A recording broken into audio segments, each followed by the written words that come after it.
Hello and welcome back to my series about Titian's poesy paintings that he sent to Philip II of Spain. There are 6 of them, and very excitingly they are all being brought together for the first time in centuries in an exhibition at the National Gallery. It's taking place in March 2020. The exhibition is then actually going to travel to Edinburgh and then Madrid and then Boston. These are all cities that have contributed works of art to the exhibition. So today we're going to talk about Venus and Adonis. This is the second of the POESIE paintings that Titian sent to Philip II, and it was intended to be a counterpart to Danae, the first painting he sent.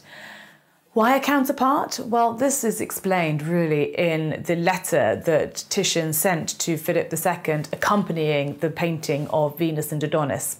And Titian says, "Because the Danae, which I have already sent to your majesty, was visible entirely in the front part, I have wanted in this other poesia to vary and to show the opposite part, so that it will make the room in which they are to hang more pleasing to see."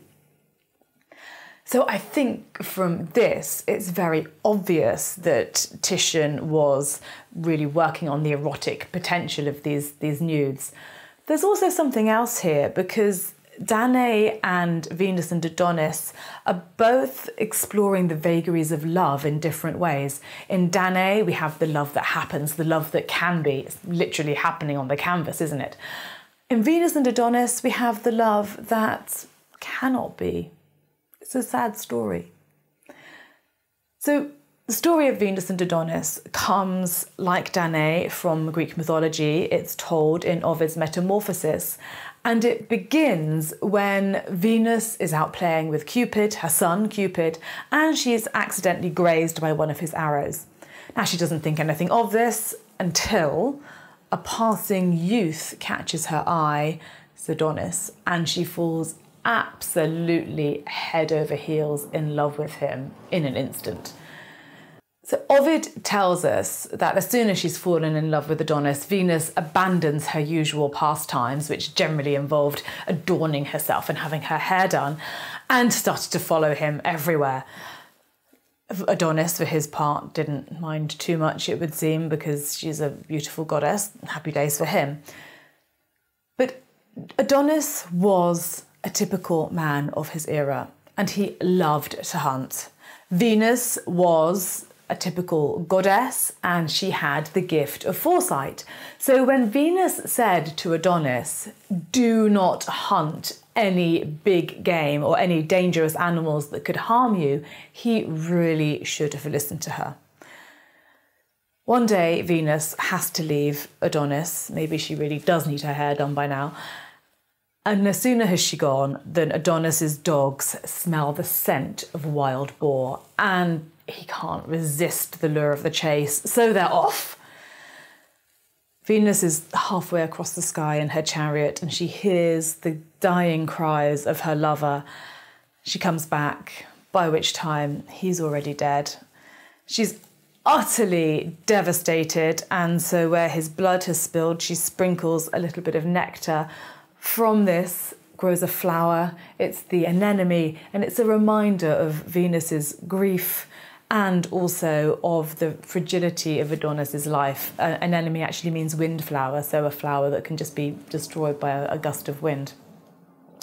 So it's a sad story. But which part has Titian chosen to depict in this painting? Well, the answer is kind of all of it and none of it. He's actually invented a scene.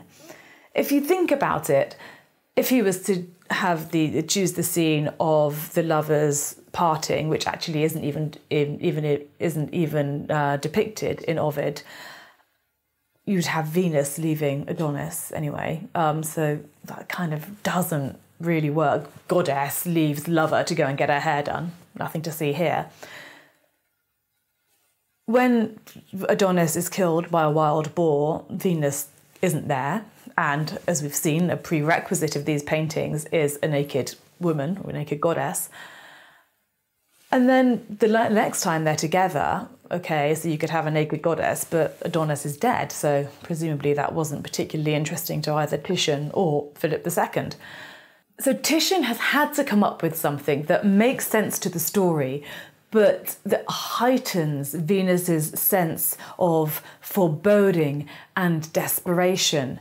This is heightened by the fact that at this point Adonis has a choice. So Titian has cleverly created a scenario that comprises all of the salient elements of the story with some dramatic tension, except, you may think, his death.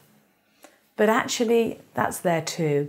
If you look up in the sky, there's this figure. It may be Venus returning to Adonis, or it may be Aurora, the symbol of the dawn. But from this figure, there's this very strong beam of white light pointing, I think, to the spot on which Adonis dies. So there's nothing there at the moment, but I think it's very clear that this is the future and that this is going to be where his life ends.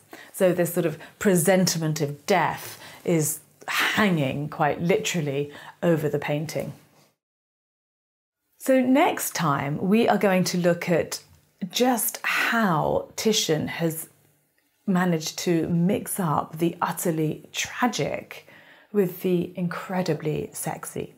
I hope you'll join me. Bye.